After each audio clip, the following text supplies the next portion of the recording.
Daniel Ramírez never forgot the first time he was told he didn't look like a police chief. He was 42 years old, his hair already showing a hint of gray at the temples, and a serene expression that belied the years of accumulated tension on the streets of San Antonio. The son of immigrants from Jalisco, he grew up in a neighborhood where the sound of patrol car sirens was more familiar than the sound of birds singing. From a young age, he knew he wanted to change that relationship between community and uniform. For 2 decades, he rose step by step within the police force, facing looks that reduced him to his origins and orders that challenged his principles, but he never gave up.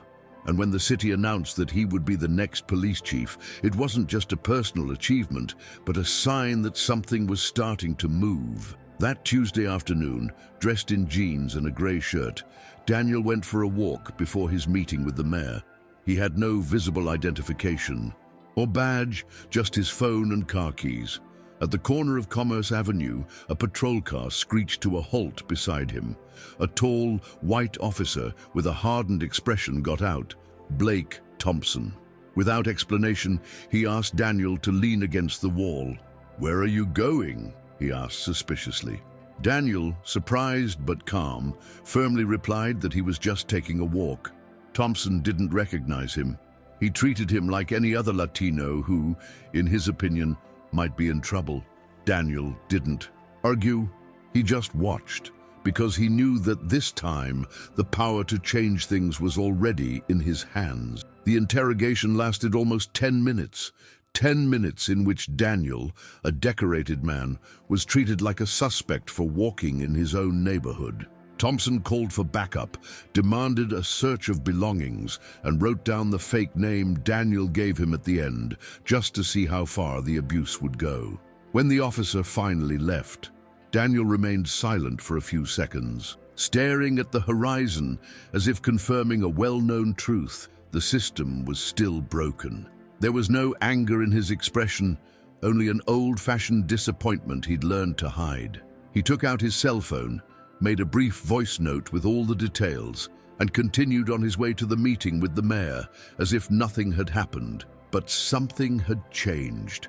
If this part touched your heart, please subscribe so we can continue telling stories like this.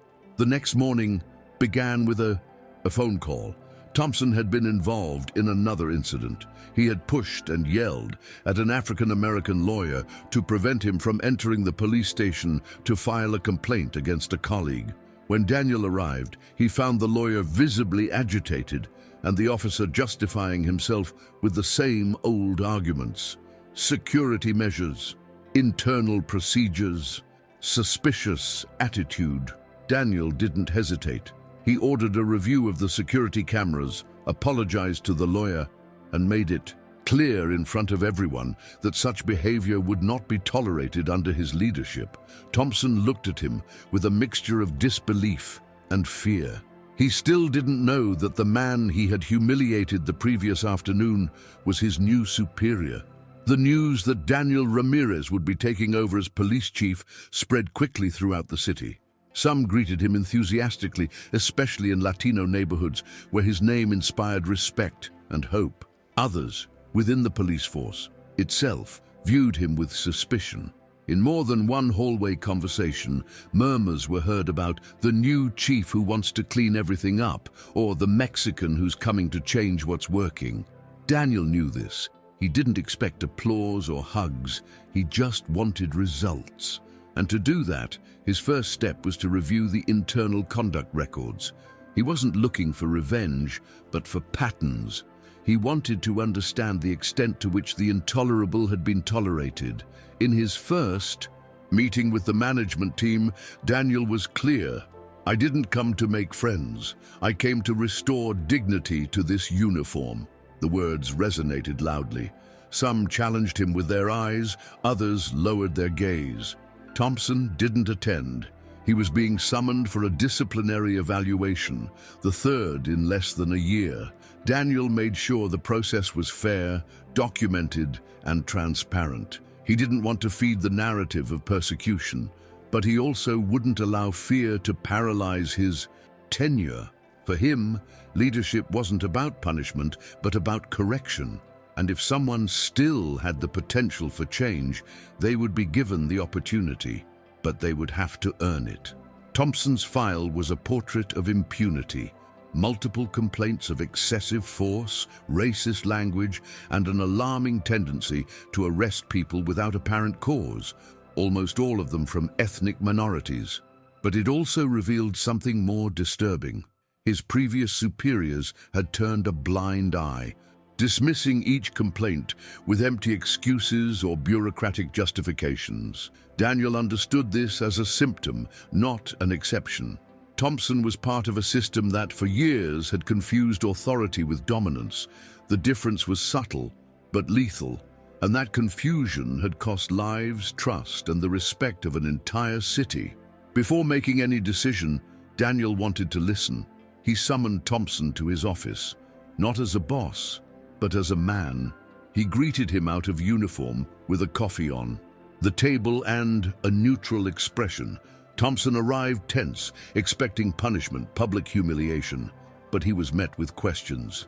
Why do you do what you do? Have you ever stopped to think about how others see you? Who taught you this was right? At first, Thompson was defensive, then silent. For the first time, he seemed to have no answers. Daniel wasn't looking for confusion. He was looking for humanity. If he could awaken something in him, no matter how small, there would be hope. The following days were a whirlwind of meetings, reports, and difficult decisions. Daniel knew that every step he took was closely watched by the media, the community, and most of all, by his own officers. He implemented a hotline for anonymous complaints within the force, reformed the arrest protocol, and established mandatory training on racial bias and the proportional use of force. Some called him soft, others a dreamer. But Daniel wasn't looking to please. He was looking to heal. And to heal, you had to touch the wound, even when it hurt. One afternoon, as he was leaving a school where he had given a talk on justice and trust in the police, Daniel received a letter. It was from a mother, thanking him for intervening in the case of her son, who had been unjustly detained by an officer weeks earlier. The woman recounted how, for the first time, her teenage son had said he wanted to be a police officer. Not to punish, but to protect, she wrote. Daniel read those words in his car, with the engine off and the dashboard lights illuminating his face. For the first time in weeks, he felt something was worthwhile. It wasn't the position, it was what he did with it. The change wasn't immediate. Some veteran officers resigned, claiming to feel persecuted by the new policies. Others, younger, approached him privately to thank him. Finally, someone is listening to us, a rookie officer told him, tears streaming down her face after a day of training in peaceful conflict. Resolution. Daniel didn't respond with speeches, but with actions. He personally supervised the most delicate operations, sat down to lunch with patrol officers, and attended to families who demanded explanations. He knew the transformation didn't depend on him alone, but he also knew he had to lead by example. Meanwhile, Thompson's case was still under review. His most recent conduct, the unjustified arrest of Daniel and the incident with the African-American lawyer, put him on the line. But instead of denying everything, Thompson requested a meeting. This time, he arrived out of uniform, with a folder under his arm and tired eyes. He explained that he had grown up in a family where he was taught that others were always dangerous, that he never had a mentor to teach him to see beyond skin color or accent. "I'm not justifying what I did, but I want to learn," he said. Daniel looked at him silently. That didn't erase his mistakes, but perhaps it was the first step toward something more human. Daniel decided not to fire him immediately. Instead, he enrolled him in a pilot program he himself had initiated, intensive training in civil rights, the history of racial discrimination, and community service, supervised by community leaders and retired officers with exemplary track records. "This isn't an absolution, it's a last chance," he told him earnestly. Thompson accepted. Over the next few weeks, He was seen in community centers, listening to stories from people who had once feared the uniform he wore. Not everyone welcomed him, and some confronted him harshly. But he didn't leave. He hung in there, and he began to really listen. Meanwhile, the city was beginning to change its perception of the police. Arbitrary arrests decreased, internal complaints fell by 40%, and citizen surveys showed a slight but significant improvement in trust in the institution.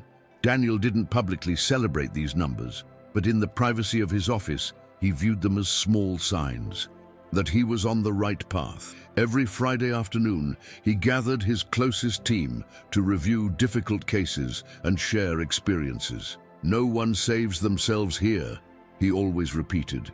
And little by little, that phrase began to permeate the culture of the precinct. One day, while walking through the Central Market, Daniel was approached by an elderly woman who took him by the arm and said, "Thank you for making my grandson no longer afraid to go out with his cap on." It was a simple gesture, but loaded with meaning. In his time as an officer, Daniel had seen how minimal details, a hood, darker skin, an accent, were enough to arouse unjust suspicion. Now, seeing those same symbols respected, he understood the magnitude of the change he was sowing. It wasn't a media revolution. It was something deeper and much more difficult to achieve. If you're reading this and still believe in change, this channel is for you too. Subscribe. Internally, however, not everything was harmonious. A small group of officers, led by a retired sergeant who still held sway, began spreading rumors about Daniel. They accused him of weakening the force's authority, of putting officers at risk with his new policies, and even of using his Latino heritage as a political shield. Daniel didn't respond publicly. He knew that confronting them on their own terms would only fuel their rhetoric. Instead, he reinforced his strategy: more transparency, closer contact with the community, and an external audit of the precinct's inner workings. If they wanted a dirty trick, he would offer them a clean sweep. The audit revealed irregularities that went far beyond expectations, from false overtime to missing weapons to promotions granted without clear justification. Daniel wasn't surprised, but he was outraged. He had worked within that system for years, and although he always suspected certain misconduct, seeing the documents in his hands was something else entirely. He ordered a complete review of the administrative files and temporarily transferred several officers while their roles were investigated. Some media outlets accused him of carrying out a purge, but for those who knew the inside story, what Daniel was doing was something no one had dared to initiate before. In the midst of all this turmoil, he received an unexpected visitor, the same African-American lawyer who had been Thompson's victim weeks earlier. He showed up without an appointment, just to say, "Thank you.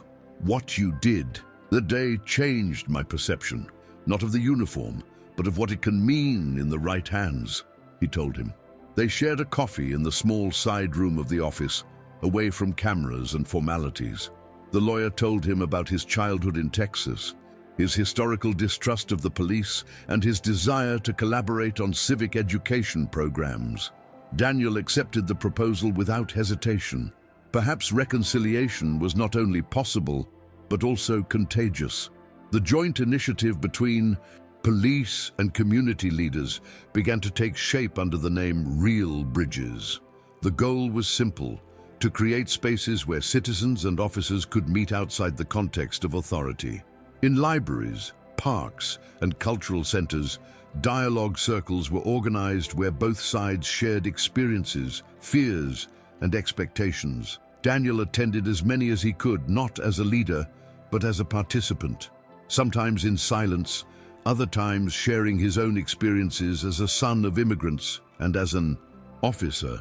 Those encounters, charged with raw emotions and uncomfortable truths, became the heart of his administration. Meanwhile, Thompson was completing his training program. He had gone from being a symbol of what was wrong to becoming, unexpectedly, a case study in personal transformation. Not everyone believed in his change, and he didn't ask for it either. He was still on patrol, but now accompanied by a junior officer in training as part of a new reverse mentoring program where rookies could also teach. Daniel watched from afar, without favoritism, but attentively. He knew that not all mistakes deserved redemption, but he also knew that no change was possible without the possibility of forgiveness. Not every day was encouraging. There were nights when Daniel returned home, burdened by 1,000 misinterpreted decisions. Sometimes he received anonymous threats, other times letters of support signed by public school children. His wife, Mariana, was his refuge. She knew each of his battles, even the ones he didn't share out loud. On one of those nights, as they watched television in silence, Mariana took his hand and said, "You're not cleaning a police station, Daniel. You're teaching them to see." That phrase echoed in his head for days. Because yes, that was what he was trying to do, and because sometimes the hardest thing wasn't changing structures, but changing perspectives. One early morning, an officer was caught beating a teenager during an arrest. Body cameras captured everything. The case reached Daniel before it exploded in the media. He ordered the officer's immediate suspension, called a press conference, and showed the full video. No excuses, no embellishments. "This does not represent our police, and it will not be tolerated," he declared. The rawness of the footage sparked outrage, but also respect for transparency. It was a turning point. For the first time, a historically closed institution publicly owned up to its mistakes without hiding. Behind technicalities, Daniel understood that this was the only way to rebuild trust with truth. Following the case, Daniel promoted an innovative measure. Every citizen would have online access to body camera recordings from arrests or public interventions within legal limits. The proposal was controversial, even within his own team. "They're going to judge us on every gesture," a concerned lieutenant told him. "Exactly," Daniel responded. "That's called accountability." There was resistance, but also an unexpected wave of citizen support. The platform received thousands of visits in its first few weeks and drastically reduced complaints of excessive use of force, not because conflicts didn't exist, but because accountability became part of the uniform. In one of those videos, Thompson was seen intervening in an argument between a street vendor and a downtown merchant. His demeanor was completely different from before. Calm, mediating, patient. He didn't raise his voice, didn't touch his weapon or impose his presence. He simply listened and helped resolve the dispute. The clip went viral on social media as an example of a new model of policing. Daniel didn't comment publicly, but privately acknowledged the gesture with a brief note in his file. "Exemplary performance in peaceful conflict resolution, reflecting behavioral evolution." It wasn't a medal, but it was a firm step, and above all, sincere. The impact of the reforms transcended San Antonio. Neighboring cities began consulting the protocols Daniel had implemented, and some mayors invited him to share his experience at forums on citizen security. But he insisted, "This isn't a perfect model, it's just a start, and it starts with listening." During a conference in Houston, a young activist asked him how he managed to remain calm when he was detained without cause. Daniel responded without hesitation, "Because it wasn't just me being detained. It was a whole story. Mine, my parents, and so many others who couldn't defend themselves." That moment marked him.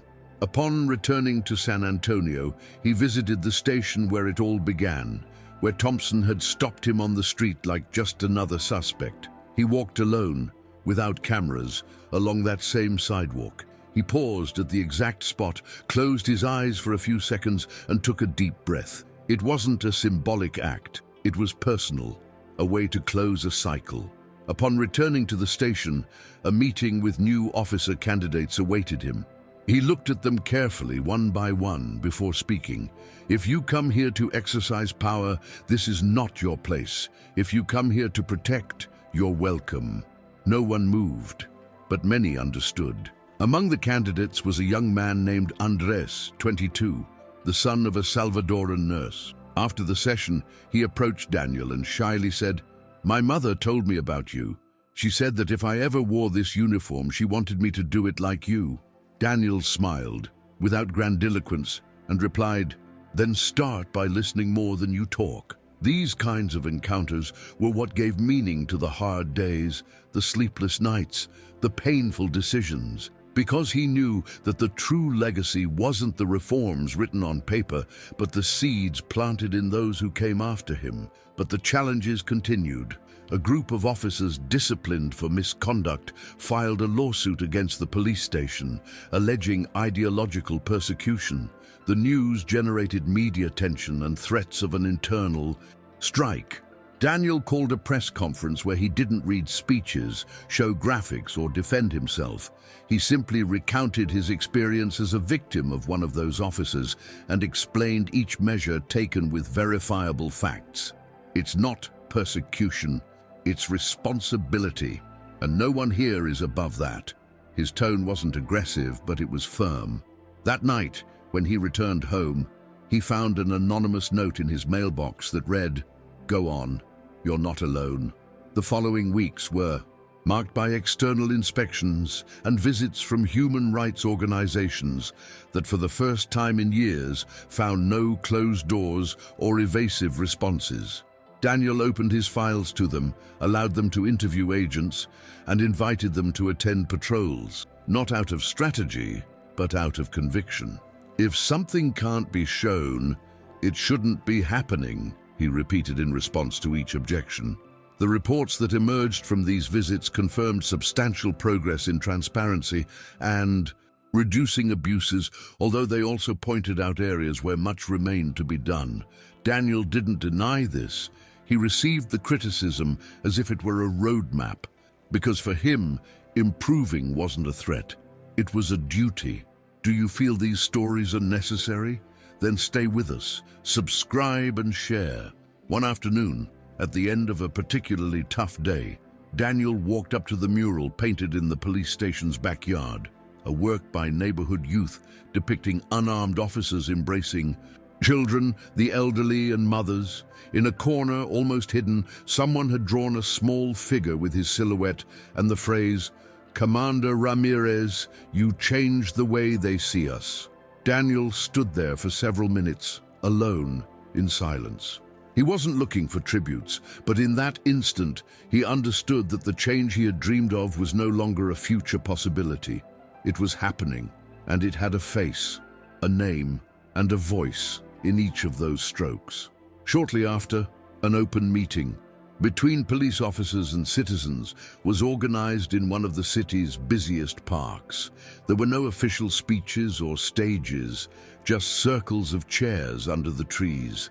There, Thompson dared to speak publicly for the first time. He told his story without victimizing himself, acknowledged his mistakes, and expressed gratitude for the opportunity to transform himself. Some people looked at him with suspicion, others with amazement. At the end, an African-American woman stood up and said, "I never, and thought I'd say this, but thank you for listening." The applause that followed wasn't for Thompson, or for Daniel, or for the institution. It was for the rare and fragile possibility of understanding. That day, Daniel didn't take the microphone.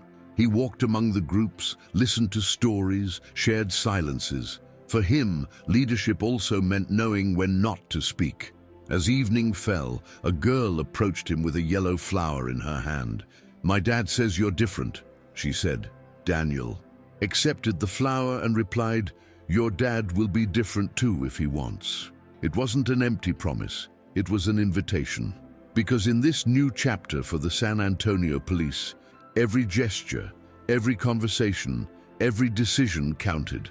And although the road remained long, they no longer walked it alone. Are you excited to see that there's still hope? Then support us. Subscribe and help more people hear this. The national media began to take an interest in the Ramírez model. Television programs, feature articles and documentaries explored how a police station mired in controversy years before had become a symbol of reform. Daniel didn't like the spotlight. He always insisted on sharing the credit with his team and the community. "I just opened the door," he would repeat. But even in that humility, there was a firmness that was hard to ignore. Because opening the door wasn't a passive act. It was a decision that required courage, resilience, and vision. And he had kept that. Door open, even when many tried to close it. During a question and answer session at a local university, a student asked him if he'd ever been afraid of failure. Daniel paused. "Every day," he replied. "But I've learned that fear can also be a compass. It reminds me of what's at stake." That candor disarmed the audience. It wasn't coming from a politician, but from someone who had been on the front lines, who had been both victim and leader, target and objective, bridge and shield. Daniel didn't present himself as a hero, only as someone willing to do the right thing, even when doing so meant standing alone for a while.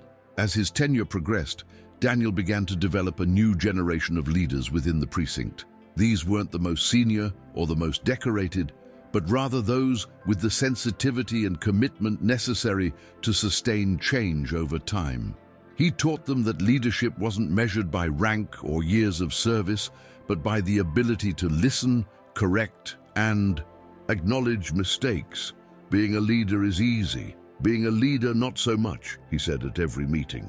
Those officers began leading operations, leading workshops, and assuming key roles. Thus, the transformation ceased to depend solely on him and began to multiply. In one of those internal workshops, Daniel shared a photo of his father, a construction worker with his hands covered in cement and a tired smile.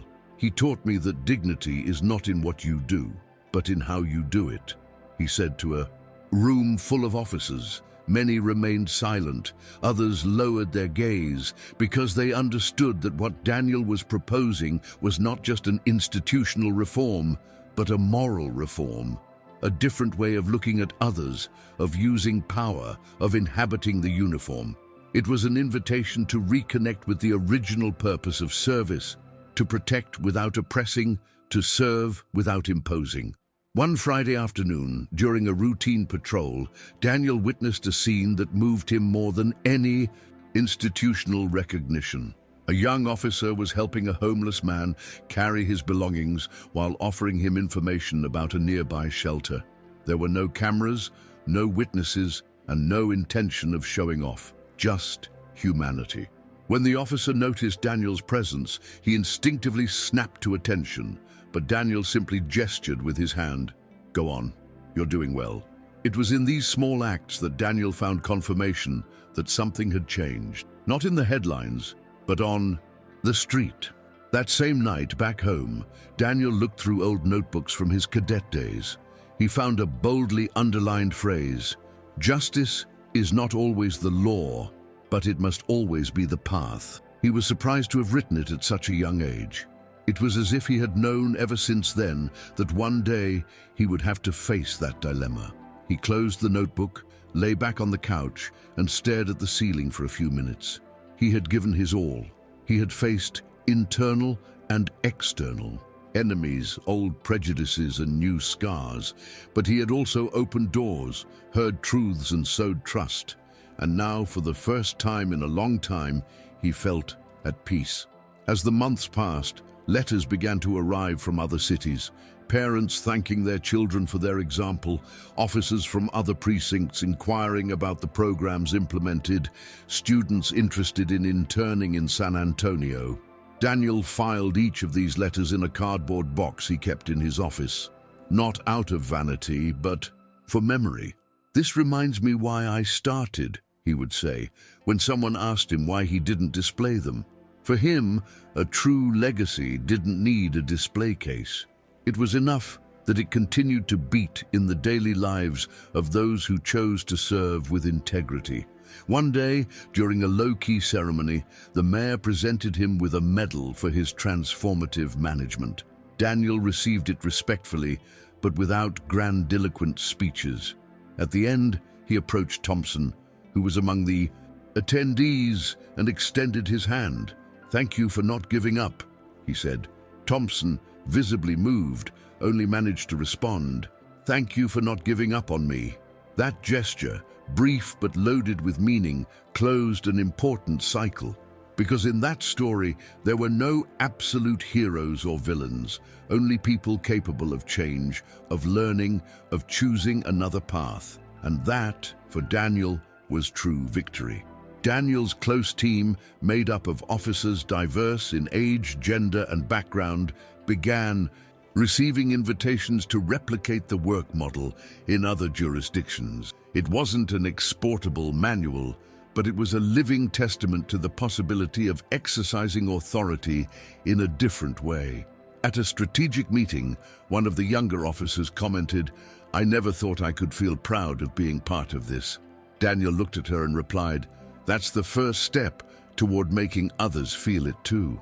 Because he understood that change couldn't be imposed, it had to be inspired, and that could only be achieved with consistency. At the same time, the community began to participate more actively in security issues.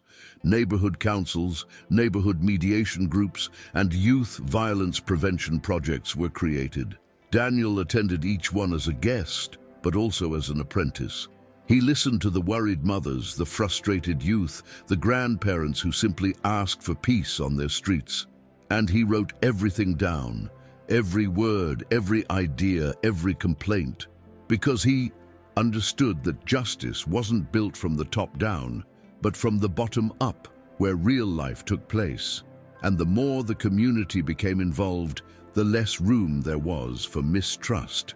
One morning, upon arriving at his office, Daniel found an envelope with no return address on his desk.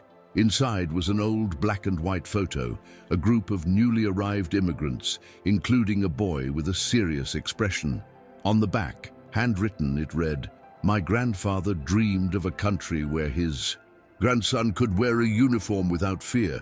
You made it happen. Thank you." Daniel held the photo in his hands for several minutes. He didn't know who had sent it, but he understood the message. Every step he had taken wasn't just for him or his city. It was part of a long chain of inherited hopes. That day, he decided to write a letter to the new officers entering the academy. It wasn't a rule book or tactical instruction. It was a story.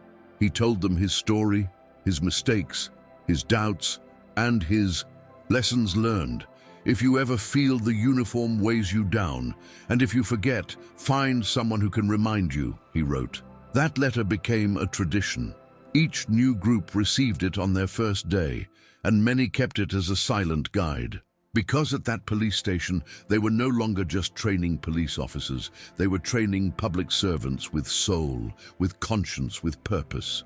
Over time, some of the first officers trained under his leadership began to rise through the ranks. One of them, a woman of Vietnamese descent, became the first female deputy district chief in the city's history. In her acceptance speech, she recalled how Daniel had encouraged her to apply when she herself doubted her abilities. "He taught me not to fit into a mold, but to break it," she said to applause. Daniel, from the back of the auditorium, applauded silently. Because for him, seeing those he trained grow was more valuable than any public recognition. In the halls of the police station, the energy had changed. Conversations no longer revolved around sanctions or fears, but rather ideas, projects, and improvements. The new officers didn't ask how to earn respect, but how to build trust. Daniel used to walk those halls slowly, greeting people with his eyes, attentive to every detail. Sometimes he paused at the boards where photos of successful operations or letters from grateful neighbors hung. And every time he was asked how he had achieved so much, he answered the same. "I didn't do anything alone, I just started," because he knew that the power of real transformation lay not in one man, but in the collective will to change. At 45, Daniel decided not to renew his position for a second term. He could have done so. He had political support, popularity, and verifiable results, but he chose to step aside to make room for new voices, new perspectives. "Leadership is not eternal. It is a transition," he said in his farewell. That ceremony was simple, like everything he did, No red carpets or long speeches, just honest words and a final walk through the halls that had seen his daily struggle. As he left on his desk his badge, his cap, and a letter with a single sentence: "Continue to see each other as an equal." Sometime later, already retired, Daniel continued to work as an advisor and mentor to young leaders. He traveled less, spoke little, but always listened. People would find him in libraries, community centers, or leisurely, strolling through the same neighborhoods where he grew up. He no longer wore a uniform, but his presence still inspired respect. Some called him the boss, others simply Don Daniel, but they all agreed on one thing. Thanks to him, the San Antonio police force didn't just change the way they acted, they changed the way they saw things. And in that more just, more humane, more relatable perspective lay his deepest legacy. If you've made it this far, it's because something inside you has moved. Help us keep going. Subscribe, comment, and share this story.